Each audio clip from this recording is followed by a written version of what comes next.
So, what happened to My Hero Academia?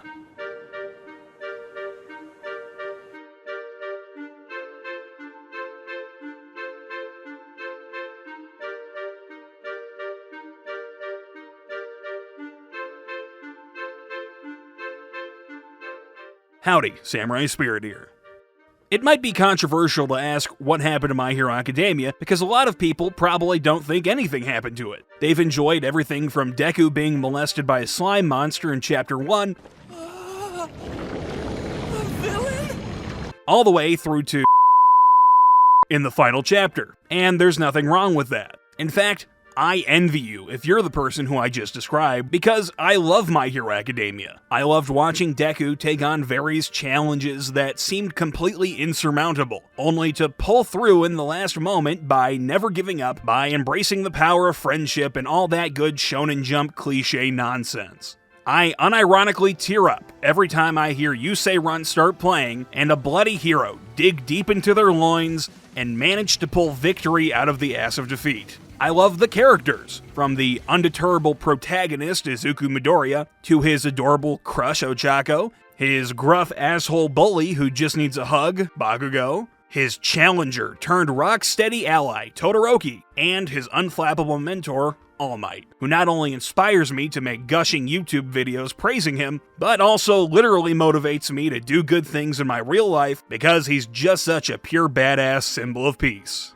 So, this video does not come from an anti-My Hero perspective. It comes from a position of love and mild disappointment. Like the way you feel about your country. You know, country stan, where you root for it to succeed, but goddamn do they seem not to know how to run it. So, with that said, what did happen to My Hero? I'm sure that there are as many theories of what happened to My Hero out there as there are fans of the series. After all, there have been plenty of things to like about My Hero Academia over the years. And depending on how you feel about how those things did or did not change, you can end up with your own reasons for feeling like the series may have fallen off. But for my money, there is one key issue that caused me to lose a lot of interest in My Hero Academia. And that is that the series got away from what I considered to be its main selling point in the first place.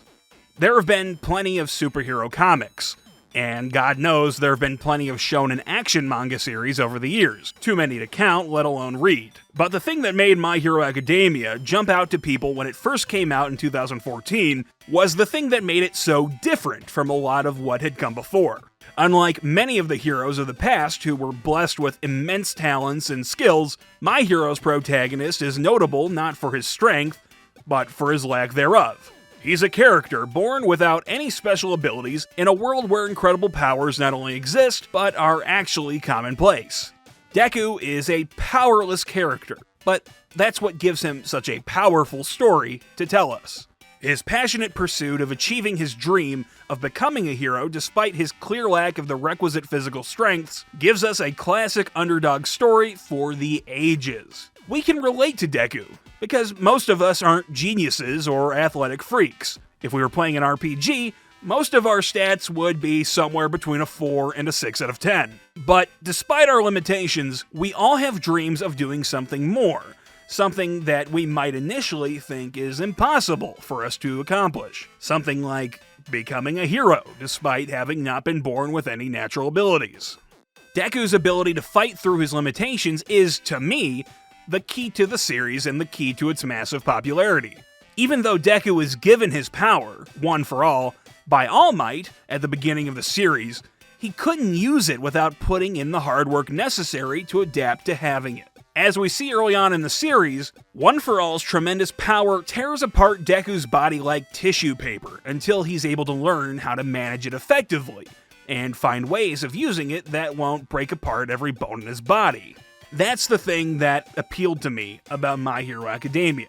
Watching someone without powers be given tremendous abilities and having to learn how to use them in limited and clever ways to avoid killing himself with them.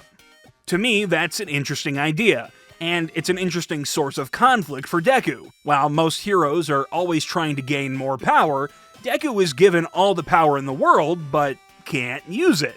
he's at the same time overpowered and totally useless. He has the potential to do something incredible with his powers at any moment, but we know that doing so will come at a heavy cost to him, and that creates tension.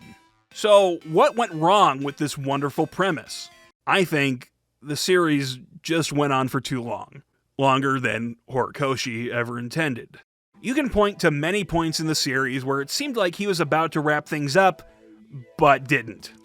From the movie, which was initially supposed to be his plan for the ending, to the Yakuza arc, which I think seems like it was initially meant to feature a story much more closely tied to Shigaraki and All for One, but instead focuses on a villain with a very similar power to Shigaraki's and doesn't do all that much overall for the story. Plenty of series have gone on for longer than My Hero, but the problem here is that I don't think this was Horikoshi's intention, and thus, the pacing was thrown off. If the story suddenly has to go on for a few more years, but Deku has already mastered One for All, well, then you have to start giving him more wacky powers, which feel like they came out of nowhere.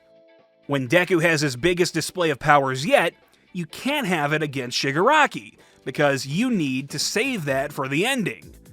And so you have to have non-Shigaraki stand in for him, which deflates the stakes and the meaning of the fight. Imagine if Luke Skywalker became a full Jedi in Empire Strikes Back, so George Lucas gave him an Iron Man suit in Return of the Jedi just to keep raising the stakes and giving him some progression. And while we're at it, what if Lucas wanted to save Luke's big Vader fight for the next movie?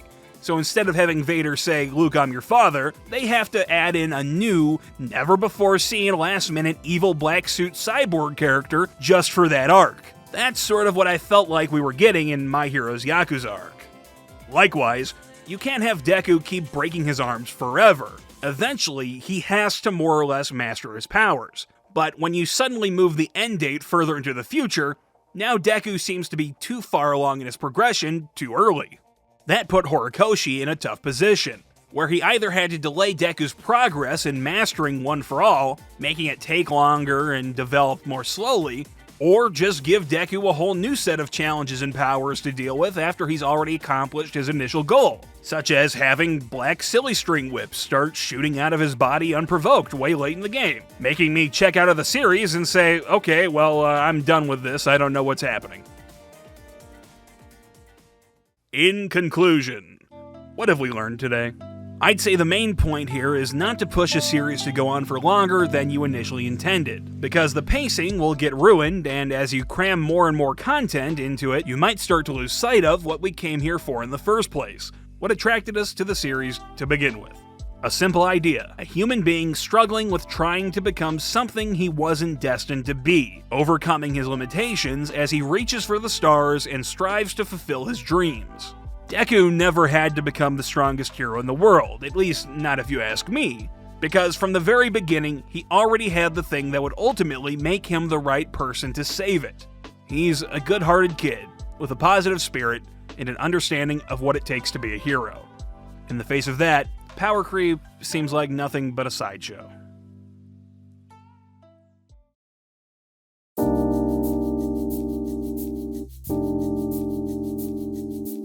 Thanks for watching this video. If you enjoyed it, then I'd appreciate it if you stuck around to catch the next one. And don't forget to leave me a suggestion for a topic you'd like to see me cover next. See you next time. Bye.